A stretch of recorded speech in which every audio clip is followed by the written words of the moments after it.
ننضم إلى المسيرة التي قامت بها كونغرستار من أجل التنديد بالهجمات التركية المحتلة على شمال وشرق سوريا، وأننا جميعا مستمرون بالنضال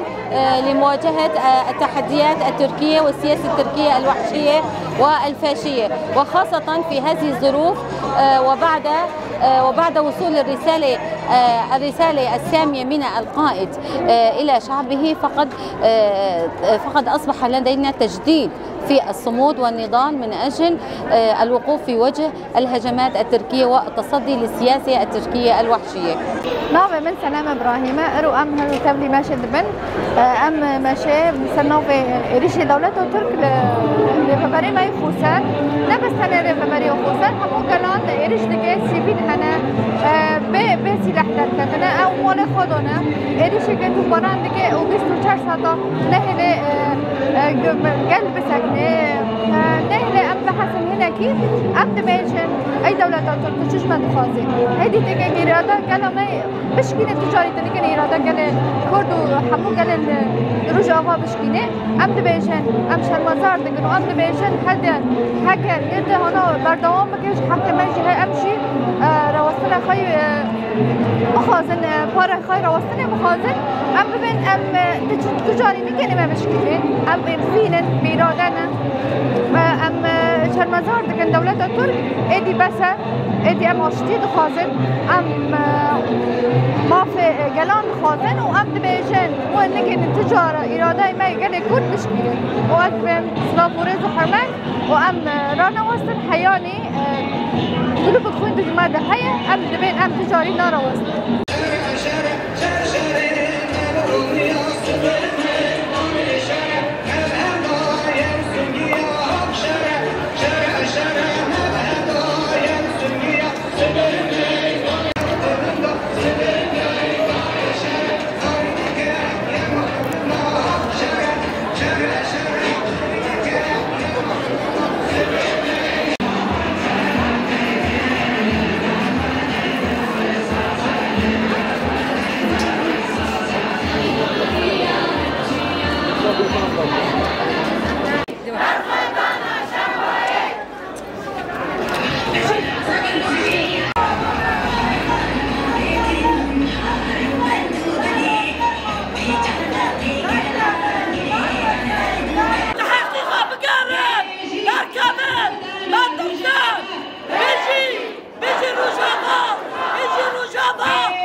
چولکی خواب کن امبر گشتی و دعوت دقیق رئیس گرتن دکن جبور حی جمهوری آزادیه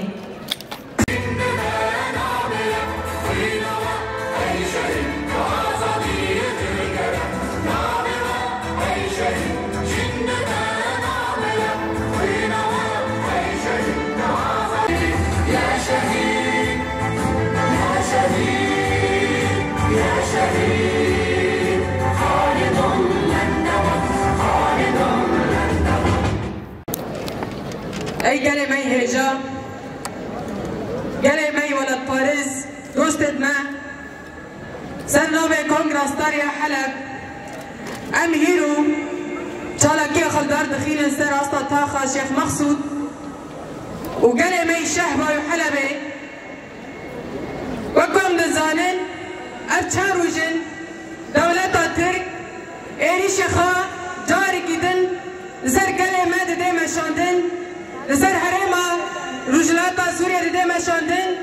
دخازن جاري گيدن فرصتك جخورا ببيني ايري شيخا بردوام بكي اب نجرا يكيمه تهديد لسر رجابا دي چكرن وقانبه ايريش لسر قلن سبيل بده چكرن لترفعت للشهباي لقامشلو لعامودي تنتمري جیان آزاد چل شنگال دبی جخورا فرصت دبینه حق دبینه گانه به جارک دم وی گلی دقت کرنه را درواز بکی به گله می ولد پاريز گله برخودین لسر آخا خما و گانه بی برسی به هری مزن جن دجمن را بده لسر گله می ترفعت کنکوژی بگانی بتایبت سرگل سوی بتایبت جین به ویدین جیانه اگر خوبه جیان دکه جین آبه جین کربه جین گنم هدف دگره که گانبه داره گیدن بره گل بر گوشبریه بده لینه زانین گلی که آقا سال بر خود ده آقا سال تکوشین دکه گانبه رکا گوشبریه بکه چما چالاکی لهم قریاتی چکرن جخورا اساس گرد و ایریش خال سرگله روژاوا کرد دبیجه او چالاکیاتی مشانده جستوره دروازی ترکیه بیه حتی روژه ایرو من تجار سیلور سیل دروازی دباز ناكي ما إيريشي خانه بريزن كسي اگر نخوازه بگیرن آزادیه اگر دیالوگا قبیل نکن شر بردواجی بکه ام حاضرن برسی به هی مزن جلی هم بردجمن بدن ام حاضرن برسی به هی مزن جه اردوغارا بدن ای اردوغان فاشیست چه بگلی سبیل زاروک جن شخورا هدف دگره تا اساس گرد بهجه از اقر بکم دخوازه گل وفكرة ريبان هابو جهة تقود بكي ارديتنا بريبان هابو رادي تشكرين ميدوية جبال خدانية في قالي هاد ريبان هابو قال يخص الارض كي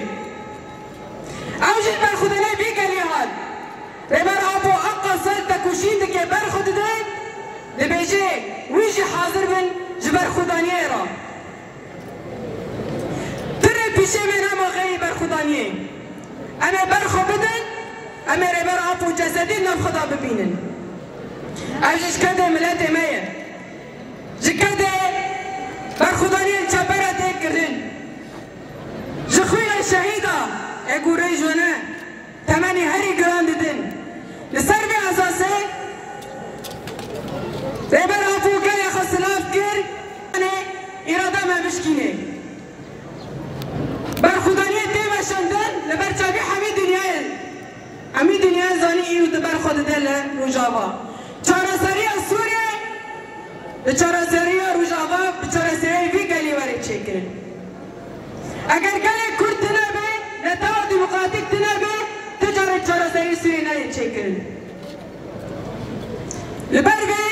چه قصدی جواری خواستن امی حاضر بن ام برخودانیه گریلای سر چیا سلاف دکن ام برخودانیه گلی خواست سلاف دکن و ام شفر حتی لی ایمرالیه سلاف انکر جربارا پراره دکن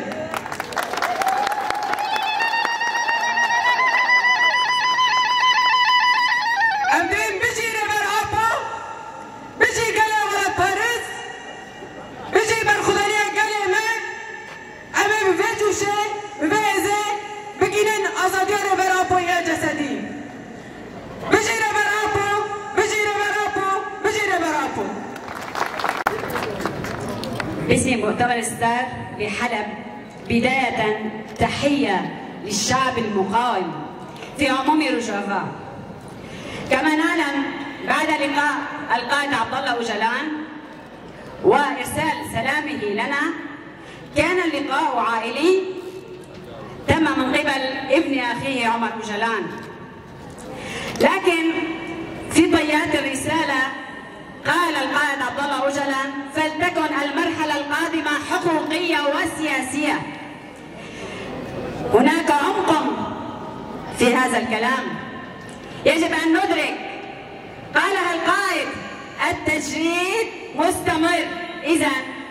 ليس على القائد فقط بل علينا جميعا. إذن وقالها القائد أيضا قاومنا سويا معا وسنستمر في المقاومة معا. يجب أن تكون الرسالة واضحة وأن نعي مضمون الرسالة التي أرسلها القائد عبد الله أوجلان. ولكن اليوم تتحدث الحكومة التركية عن السلام. أي سلام هذا؟ سلام كاذب مزيف مبطن بالحقد والكراهية. أي سلام ومسيراتكم تقصف المدنيين، المرافق الحيوية، البنى التحتية، الشعب العزل. أي سلام هذا؟ لكن العملية الفدائية من شبابنا الأبطال كانت صفعة قوية لسياسة أردوغان وحكومة أردوغان، فضحت حقيقة سياستهم. بأي عقلية تخططون؟ عقلية فاشية استعمارية لا تحمل في طياتها أي ركيزة من ركائز السلام حرة. نساء ورجالا وأطفالا كلنا بدنا نعرف ما هو المطلوب منا. أدركنا الحقيقة، لكن يجب أن تكون أولوياتنا القادمة أي في المرحلة القادمة هي حرية القائد فعليا أي إخراجه من إمرالي. لن نقول نطالب، كفانا هذه الكلمة، بل يجب إخراج القائد عبد الله أوجلان من إمرالي، لأن لا حقوق دولية تقبل بهذا ولا قانون. لذلك نقول تحية أخرى لشعب رجوفا، عموم رجوفا، الرحمة لشهدائنا في عموم رجوفا، العزاء لعوائلهم جميعا، وبروح هذا الشعب الذي ارتبط بقائده، بمشروعه، بقضيته. هذا الشعب سيثبت ويثبت كل يوم إنه جدير بتدريبات القائد، بفكر القائد، بعشق القائد. لقاء القائد لم يكن عاديا، تنفسنا عشقا من جديد، تجددت روحنا من جديد، اشتدت عزيمتنا من جديد، وبهذه العزيمة سنقاوم. نساء يمشين على خطوات الشهيدات الحرية، فيان، الشهيدة فيان، والشهيدة زيلان، والشهيدة بريطان، وسماء وغيرهن. هل تكسر إرادة هؤلاء النساء؟ لا. نساء اعتمدنا أن يكونوا رائدات في مسيرتهم. قالها القائد العظيم عبد الله أوجلان: فليشهد التاريخ أن المسيرة سليمة والخطوات سديدة. نعم،